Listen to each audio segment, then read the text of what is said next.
सुर्खियों में। नमस्कार, हमारे साप्ताहिक कार्यक्रम सुर्खियों में आपका स्वागत है। मैं हूं आपके साथ दीपा सिंह। जैसा कि आप जानते हैं कि हम इस कार्यक्रम में समसामयिक और खास तौर पर आप श्रोताओं से जुड़े विषयों पर स्टूडियो में मौजूद विशेषज्ञों से बात करते हैं। इन दिनों हम आजादी का अमृत महोत्सव मना रहे हैं। देश को इस मुकाम तक पहुंचाने में हजारों ज्ञात अज्ञात शहीद नींव का पत्थर बने हैं। इन्हीं में से प्रमुख हैं रानी लक्ष्मीबाई और रानी दुर्गावती। इस माह इन दोनों वीरांगनाओं के बलिदान दिवस भी है। आज हमारे इस कार्यक्रम के जरिए हम स्वतंत्रता संग्राम की इन दो वीर नायिकाओं के विभिन्न पहलुओं पर बात करेंगे। हमारे साथ स्टूडियो में वरिष्ठ पत्रकार हैं राजेश बादल जी। श्री बादल पत्रकार के साथ साथ इन विषयों के अध्येता भी हैं। बहुत बहुत स्वागत है सर स्टूडियो में। धन्यवाद दीपा जी। सबसे पहले बात रानी दुर्गावती की। आइए सुनते हैं उनकी शौर्य गाथा। सिंहिनी थी वो, वीरता की अमर निशानी थी। मुगलों से रण में कूदी मानो साक्षात शक्ति भवानी थी। वीरांगना रानी दुर्गावती की गौरव गाथा इतिहास के पन्नों में स्वर्ण अक्षरों में अंकित है। रानी दुर्गावती ने न केवल अपने राज्य को बहुत अच्छे से संभाला, बल्कि कभी भी किसी के आगे घुटने नहीं टेके। उनके इस अदम्य साहस और बलिदान के कारण ही लोग आज भी उनका दिल से सम्मान करते हैं। सांस्कृतिक साहित्यिक संस्था मित्र संघ के एसबी शेकटकर बताते हैं कि आईने अकबरी में भी रानी के शौर्य की गाथा का बखान किया गया है। गढ़ा मंडला राज्य की महान वीरांगना रानी दुर्गावती के शौर्य, त्याग और बलिदान की जिस स्तर पर चर्चा होना चाहिए थी, वह नहीं हो सकी। भारतीय इतिहासकारों ने रानी दुर्गावती के साथ न्याय नहीं किया। वहीं दूसरी ओर सबसे आश्चर्यजनक बात यह है कि आईने अकबरी में वीरांगना दुर्गावती के शौर्य और बलिदान का बहुत प्रमुखता से उल्लेख हुआ है। रानी दुर्गावती का जन्म 5 अक्टूबर 1524 को प्रसिद्ध चंदेल सम्राट कीरत राय के घर हुआ। इनके पिता चंदेल वंश के सबसे प्रतापी शासक थे। रानी दुर्गावती का जन्म दुर्गाष्टमी के दिन हुआ था, इसलिए उनका नाम दुर्गावती रखा गया था।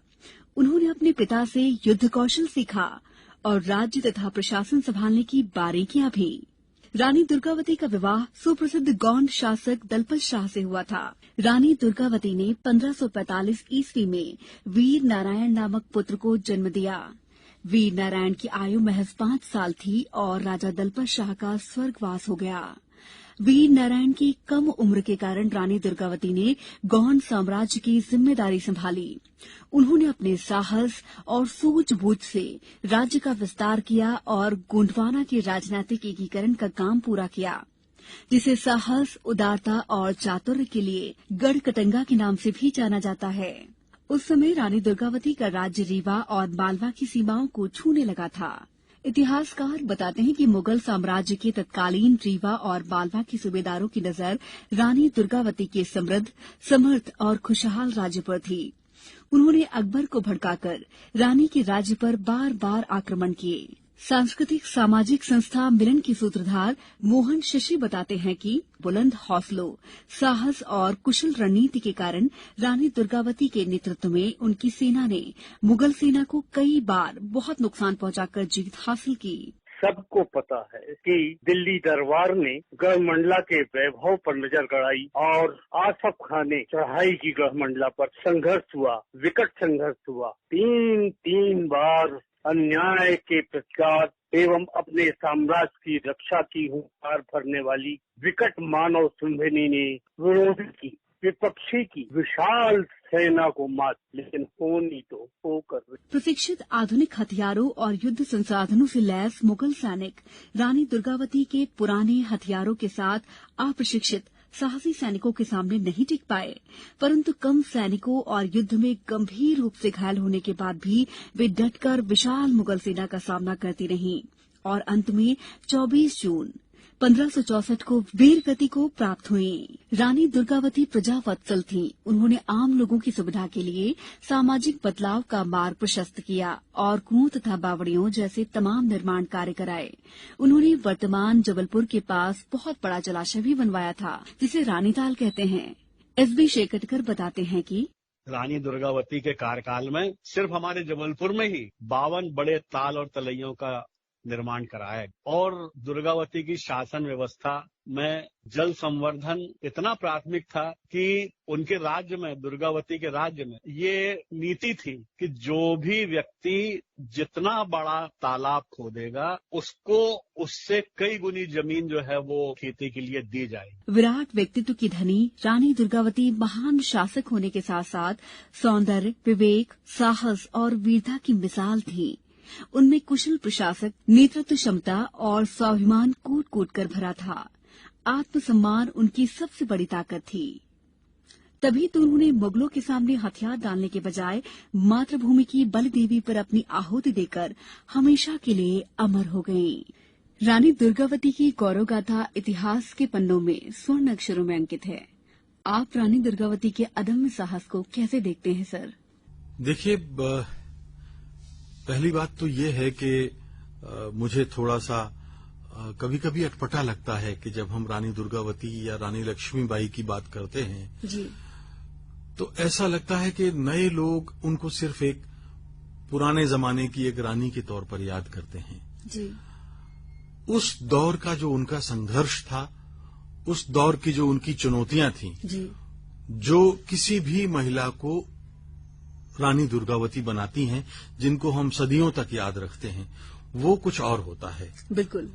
और मुझे ऐसा लगता है कि रानी दुर्गावती से जो हम आज भी प्रेरणा ले सकते हैं वो ये है कि प्रतिकूल परिस्थितियों में उन्होंने अपने जीवन की शुरुआत की। वो एक चंदेल राजा की बेटी थी, कालिंजर की, जो बुंदेलखंड के इलाके में आता है। जी। और जब उनका विवाह हुआ गोंड राजा से तो बड़ी जल्दी ही ये साथ उनका छूट गया। जी। और 4 साल की ही गृहस्थी रही और चूंकि राज उनका भी था। जी। तो आज से सोचिए कि 500 साढ़े 500 साल पहले किसी महिला के लिए उस राजपाट को समेटना, उस समाज की मानसिकता के चलते, बिल्कुल, बेटा केवल 3 साल का था, तो उन्होंने अपना जब एक शासिका के तौर पर उन्होंने काम शुरू किया, तो आप ये मान के चलिए कि बड़ी जल्दी उन्होंने लोगों के दिलों में घर बना लिया। जी। लोगों के कल्याण के लिए काम किया। उनकी अपनी जो सेना होती थी उसमें मैं आपको बताऊं किसी जाति, पाति, धर्म या मजहब का कोई फर्क नहीं था। आप ताज्जुब करेंगे कि उनकी सेना में बलूचिस्तान और अफगानिस्तान के भी सिपाही थे। जी। कि हम लोग आज ये मानते हैं कि सिर्फ गोंड आदिवासी ही उनकी सेना में रहे होंगे, बिल्कुल, लेकिन ऐसा नहीं था। जी। और सबसे बड़ी बात कि उन्होंने अपनी प्रजा के लिए, अपने इलाके के लिए जो किया, लोक कल्याण के लिए, पानी के लिए उनका जो योगदान है, हाँ, वो हमेशा सराहा जाएगा, याद किया जाएगा। जितने तालाब उन्होंने बनवाए, पर्यावरण की सुरक्षा की, लोगों की आर्थिक मजबूती के लिए सुरक्षा की, क्योंकि पानी एक ऐसा माध्यम है दीपा जी जो हम सबको एक आर्थिक समृद्धि के रास्ते पर ले जाता है। बिल्कुल सर। दूसरा, एक चुनौती उनके सामने पारिवारिक भी थी, सामाजिक भी थी और राजनीतिक भी थी। एक विधवा महिला जो शासन कर रही है, तो आसपास के जो रियासतें थीं उनको भी उस वक्त लगता था कि इस रियासत को बड़ी आसानी से हड़पा जा सकता है। जी, जी। और उन्होंने कोशिश भी की। उनकी रियासतों पर 1, 2 नहीं 3 बार या 4 बार हमले भी हुए और उन्होंने हर बार मुंहतोड़ जवाब दिया और जो हमलावर थे उनको वापस लौटना पड़ा। एक उदाहरण मैं आपको बता दूं अगर आपकी अनुमति हो तो। बिल्कुल बिल्कुल सर। आसफ खान थे एक सज्जन जो कड़ा मानिकपुर के जागीरदार थे और अकबर के जागीरदार थे। अकबर के इशारे पर उन्होंने यहां हमला किया। जी। और दुर्गावती ने उनकी सेना ने उनको एक बार परास्त करके भगा दिया, हार गए। फिर दोबारा आए और दूसरी बार बड़ा भयंकर युद्ध हुआ। जी। और उस युद्ध में उन्होंने करीब करीब 3000 आसफ खान के जो सैनिक थे उनको मार डाला। जी। उनकी सेना ने। और एक तरह से ऐसा लगा कि अब दुर्गावती जीत जाएंगी। जी।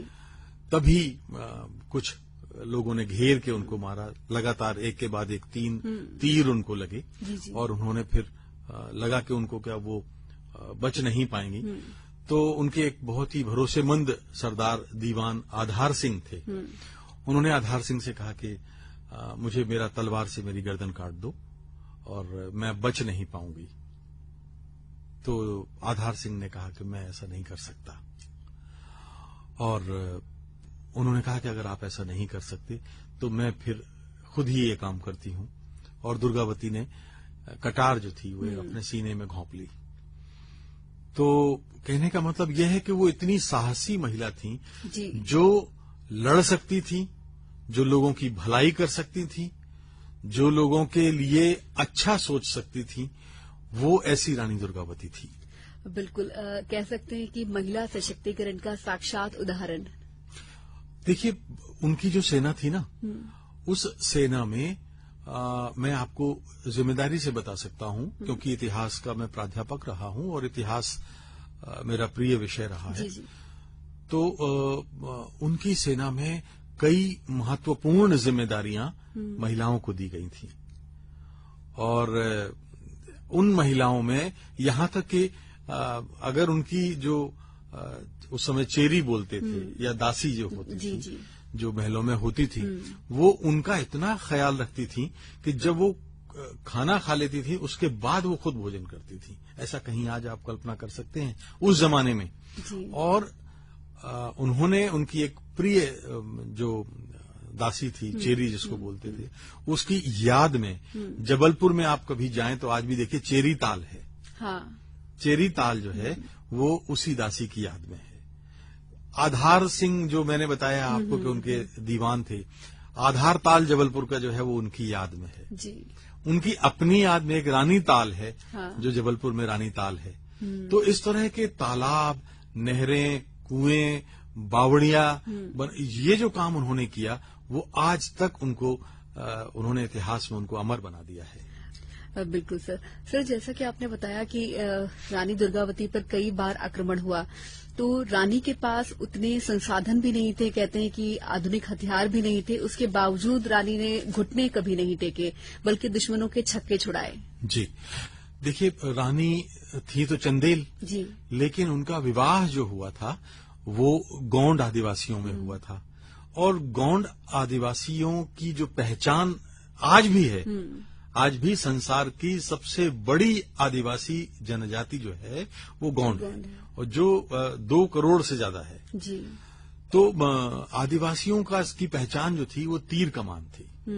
रानी की सेना में तीर कमान धारी आदिवासी थे, जिनका निशाना ऐसा अचूक होता था कि मैं आपको बता नहीं सकता। तो बंदूक भी, निशानेबाजी भी वो जानती थी, लेकिन तीर कमान उनका सबसे बड़ा हथियार था। जबकि इसके उलट अगर आप देखें तो अकबर की फौज में उस समय बारूद का आविष्कार हो गया था, बंदूकें आ गई थी, तोपें आ गई थी, तो वो सब होती थी, लेकिन उनके मुकाबले वो ठहर नहीं पाई। एक घटना जो मैं इतिहास पढ़ने या इतिहास का शोधार्थी होने के नाते में याद कर पा रहा हूं, हालांकि मुझे उसका, मैं अभी चाहता हूं कि उसका प्रामाणिक कहीं मिल जाए, लेकिन कुछ जानकारियां हैं मेरे पास। जब इनकी शादी नहीं हुई थी तो कालिंजर के किले पर शेर शाह सूरी ने हमला किया था, और जब उन्होंने हमला किया तो कालिंजर के किले को घेर लिया। रानी दुर्गावती उस समय रानी नहीं बनी थी, उनकी शादी नहीं हुई थी, वो राजकुमारी थी, और इनके पिता मेरा ख्याल है शायद नहीं रहे थे उस जंग में। तो उसके बाद इनके किले को शेर शाह सूरी ने घेर लिया, और उसमें बारूदी सुरंगें, बारूद भर के और उसको उड़ाने की तैयारी करने लगे। तो रानी राजकुमारी दुर्गावती अपनी सहेलियों के साथ ऊपर गई, बुर्ज पे गई, और देखिए चालाकी की बात है, उन्होंने कहा कि, बड़े हंसते हुए कहा कि भाई अब तुम तो जीत रहे हो, और अगर ऐसा है तो क्यों इतने लोगों का खून खराबा करते हो, हमारे भी मारे जाएंगे लोग, तुम्हारे भी मारे जाएंगे, तो ठीक है, मैं तुम्हारे साथ विवाह करने को तैयार हूं, और एक संधि पत्र बनवाओ और संधि पत्र नीचे डाल, उसमें कर दो, मैं ऊपर खींच लूंगी। जो हमारे लोग हैं। और इधर उसने क्या किया शेर शाह ने कि वो संधि पत्र तो बनवाया। अब उस जमाने में स्याही है इस तरह से तो कुछ नहीं, तो जो लिखा गया था उसको सूखने में कई घंटे लगते थे। अच्छा। जी। और जब वो बन गया तो जो संधि पत्र था सुबह भेजना था, लेकिन उसने बदमाशी ये की कि वो जो बारूद का काम कर रहा था उड़ाने के लिए, भरने का काम, वो उसने जारी रखा। और ये राजकुमारी दुर्गावती को पता चल गया, क्योंकि उनके अपने जासूस भी होते थे। इंटेलिजेंस उनका बड़ा तगड़ा था। तो उन्होंने कहा बारूद में अगर पानी मिल जाए तो फिर बारूद चलती नहीं है। तो उन्होंने बड़े बड़े जो कहते थे कि बर्तन जो थे उसमें उन्होंने पानी गर्म करवाया, तेल गर्म करवाया, और उस तरह से उन्होंने उस पे आगे आगे वो बारूद लगाते जाते थे। और इनके भी एक काउंटर जो जासूस जो थे वो उस बारूद को गीला करते जाते थे। और सुबह होते होते जब शेर शाह ने देखा कि अब तो ये काम नहीं रहा, पोल खुल गई, तो फिर उसने एक तरह से जो भी लोग थे उस समय जो है अपना संघर्ष छेड़ा, और राजकुमारी दुर्गावती ने उसका सामना किया, और उसमें शेर शाह मारा गया था। शेर शाह का जब इतिहास पढ़िए तो वो ये पता तो लगता है कि कालिंजर में एक बारूदी विस्फोट में वो मारा गया था। लेकिन कैसे मारा गया था, पर्दे के पीछे की कहानी आपको कहीं नहीं मिलेगी, ये जो मैं आपको बता रहा हूँ। अब बात रानी लक्ष्मीबाई की। आइए नजर डालते हैं उनकी शौर्य गाथा पर। झांसी की रानी लक्ष्मीबाई 1857 के विद्रोह की प्रमुख नायिका। उनका जन्म वाराणसी में हुआ, विवाह झांसी में, और रणभूमि बना झांसी से लेकर ग्वालियर तक का क्षेत्र। बचपन में ही बाजीराव के दत्तक पुत्र नाना साहिब के साथ शस्त्र विद्या सीखी। 8 साल की उम्र में ही उनका विवाह झांसी के राजा गंगाधर राव से कर दिया गया। 16 साल की उम्र में लक्ष्मीबाई ने एक बेटे को जन्म दिया, लेकिन 3 महीने में ही बच्चे की मौत हो गई। राजा गंगाधर को इसका गहरा सदमा लगा। वे अस्वस्थ रहने लगे। राजा ने अपने एक संबंधी के 5 वर्षीय पुत्र आनंद राव को विधि पूर्वक गोद लिया, और कुछ ही दिनों में राजा गंगाधर का निधन हो गया। रानी लक्ष्मीबाई टूट चुकी थी, लेकिन उन्हें अपने आप को संभालना था, अपने पुत्र के लिए, झांसी के लिए, मातृभूमि के लिए। अंग्रेजों ने रानी के दत्तक पुत्र को झांसी का उत्तराधिकारी स्वीकार नहीं किया। 1857 का विद्रोह छिड़ चुका था। अपने पुत्र को पीठ पर बांधे घोड़े पर सवार हो रानी निकल चुकी थी अंग्रेजों से लोहा लेने। वो नहीं चाहती थी कि अंग्रेज उनके शरीर को छू सके। युद्ध भूमि में अंतिम सांस तक लड़ते हुए लक्ष्मीबाई वीर गति को प्राप्त हुई।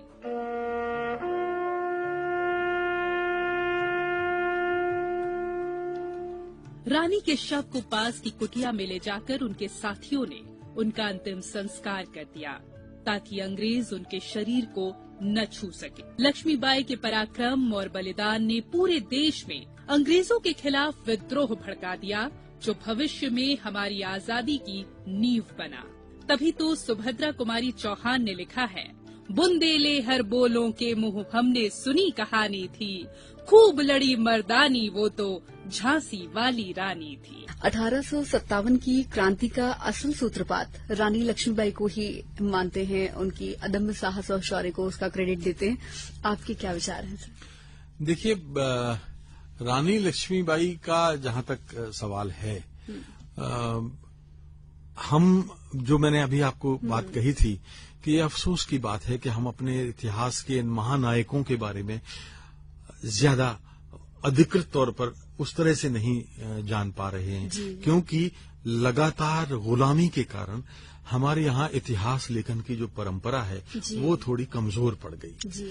और हम जानते हैं तो सिर्फ इसलिए, देखिए आज अगर आप किसी बच्चे से पूछेंगे और वो कहेगा कि रानी लक्ष्मीबाई का नाम सुना है, हाँ सुना है।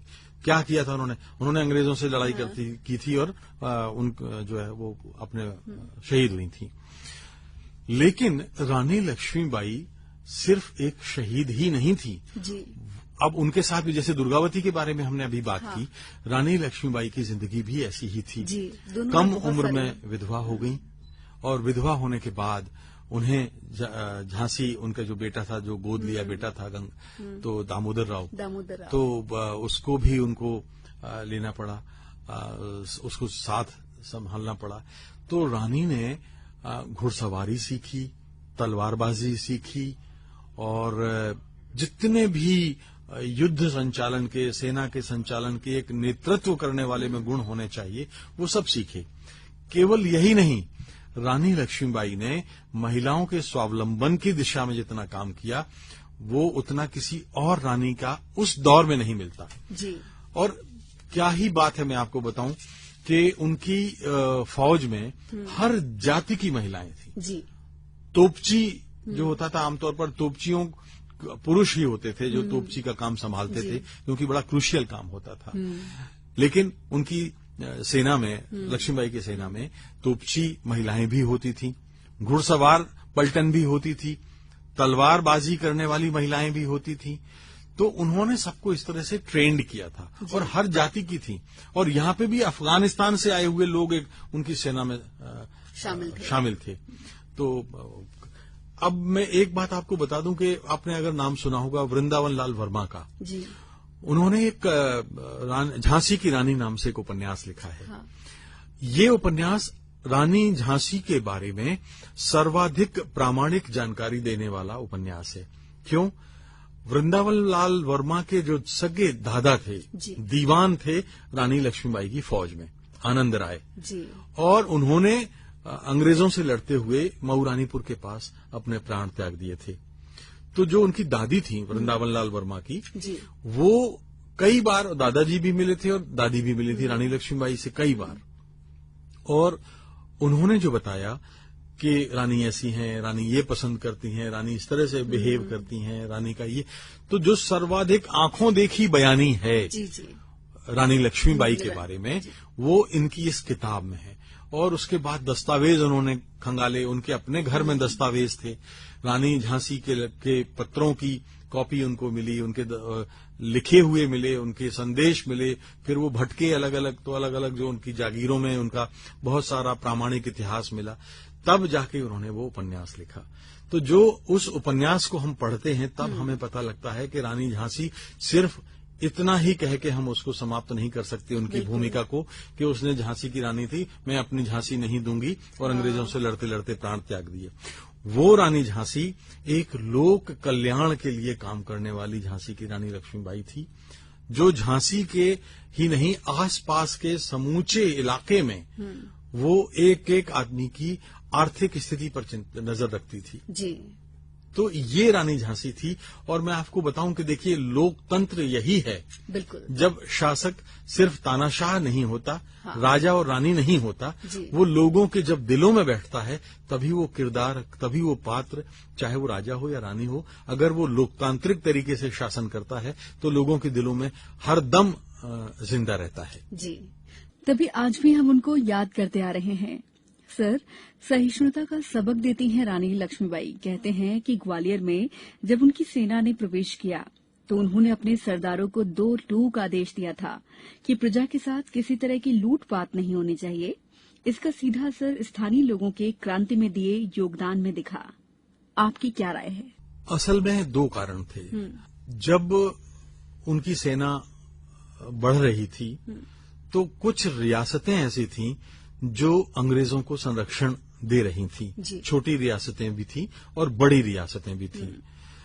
तो जब ये सेनाएं पहुंचती थीं रानी की, तो वो चूंकि अंग्रेजी फौज के साथ मिलकर लड़ती थीं, तो लेकिन रानी का कहना यह था कि वो हैं तो हमारे अपने जी। उनके बच्चों ने क्या बिगाड़ा है, उनकी पत्नियों ने क्या बिगाड़ा है। और मैं आपको एक घटना बताऊं कि रानी एक घटना ऐसे हुई कि जब किसी वजह से एक फौज, अंग्रेजी फौज पलटन पर हमला हुआ और उनके बच्चे और महिलाएं भी साथ में थे। तो जो, अगर मुझे ठीक नाम याद है तो शायद मार्शल या ऐसा कुछ नाम था, उन्होंने रानी झांसी के पास जाके कहा कि हमारे बच्चों और महिलाओं को आप संरक्षण दीजिए। रानी झांसी ने कहा बिल्कुल। हालांकि कुछ लोग उन्होंने कहा कि ये तो इन लोगों ने हमको गुलाम बनाया है, हम क्यों इनको बचाएं। लेकिन रानी ने कहा नहीं, महिलाओं और बच्चों के मामले में बिल्कुल ऐसा नहीं होगा। और उन्होंने किले में उन बच्चों को रखा, महिलाओं को रखा, उनकी जान बचाई, उन्हें खाने को दिया, उनको कपड़े दिए। तो ये जो सदाशयता या भलमनसाहत होती है, ये कोई वही शासक कर सकता है जो लोगों के लिए भलाई की बात सोचता है। तो इस तरह से जो आपने कहा कि हाँ, ये जरूर होता था कि कई लोग उनके बीच में से चले जाते थे। एक घटना मैं आपको बताता हूं कि देखिए कैसे वो लोगों का दिल बदलती थी। एक डाकू था सागर सिंह। सागर सिंह झांसी के पास एक कस्बा है मऊरानीपुर या गुरसराय, इसके बीच में, हाँ, उसके बीच में वो अपना आतंक फैलाया हुआ था और अंग्रेजों ने उसको पकड़ लिया। जब पकड़ लिया उसको हथकड़ी बेड़ी वेड़ी डाल के तो उसको लाए और उसको जेल में भेज दिया। तो अंग्रेज जो उससे बात कर रहे थे कि अगर तुम सरकारी गवाह बन जाओ और सारे आसपास के सारे भेद हमको खोल दो तो हम जो है आपको फांसी नहीं देंगे। तो उसने कहा ठीक है। उसने भी चाल चली और उस तरह से उसको थोड़ा सा रिलीफ मिला और जेल तोड़ के वो भाग निकला। वो भाग के जंगलों में छिप गया और अंग्रेजी फौज पर हमला करता रहा। रानी लक्ष्मीबाई को जब ये पता लगा कि ये डाकू है लेकिन ये देशभक्त भी है और गोरों का विरोध करता है, तो उन्होंने अपनी सेना के कुछ लोगों को कहा कि सागर सिंह को पकड़ के लाओ, कैसे भी लाओ, उसको बोलना रानी ने बोला है या मैंने बोला है। तो उनके लोग गए और जब उनके लोग गए तो सागर सिंह आया। सागर सिंह से वो मिली, बड़ी प्रभावित हुई। उन्होंने कहा तुम्हारी जान बख्शते हैं, तुम अपने आजादी के लिए लड़ रहे हो, अंग्रेजों से लड़ रहे हो, तो ऐसा करते हैं कि तुम हमारी सेना में आ जाओ। और रानी ने उसको जनरल बनाया। तो मैं ये, और उसके बाद वो लड़ता रहा आखिरी सांस तक रानी के लिए। तो ऐसे रानी बदलती भी थी। और महिलाओं की जो मैंने आपको बताया, एक महिला बटालियन भी थी उनकी और उसमें अंग्रेजों के पद भी होती थी। एक महिला सुंदर होती थी, उसको कर्नल का रैंक दिया गया था। तो महिला बटालियन भी थी। तो रानी के मामले में मैं आपको कह सकता हूं, आज भी रानी महल झांसी में है, कभी आप जाइए तो देखिएगा। रानी के ऐसा नहीं था कि रानी ने हमेशा अच्छे दिन ही देखे थे और केवल अंत में अंग्रेजों का सामना किया था। उनके जीवन में कई बार उतार चढ़ाव आए, लेकिन उन्होंने अपने मानवीय मूल्यों को नहीं छोड़ा, जिसके चलते वो आज भी हमारे दिल में धड़कती हैं। बिल्कुल सर, आज के दौर में जब हर कहीं महिला सशक्तिकरण की बात हो रही है, तब इन वीरांगनाओं के उदाहरण किस तरह उपयोगी हो सकते हैं? खासकर बात की जाए तो जो बचपन मान लीजिए मैंने बिताया आज से 50-55 साल पहले, अब वो दौर तो लौट के नहीं आएगा। हम लेकिन जिन संघर्षों में, जिन अभावों में, जिन मुश्किलों में मैंने पढ़ा, वो मेरे बच्चे नहीं पढ़ेंगे। अब नई पीढ़ी को अगर हमारे इन शहीदों का, हमारे इन स्वाधीनता सेनानियों की याद दिलानी है, आज हम देखते हैं कि हमारे बच्चे सुविधाओं में हैं।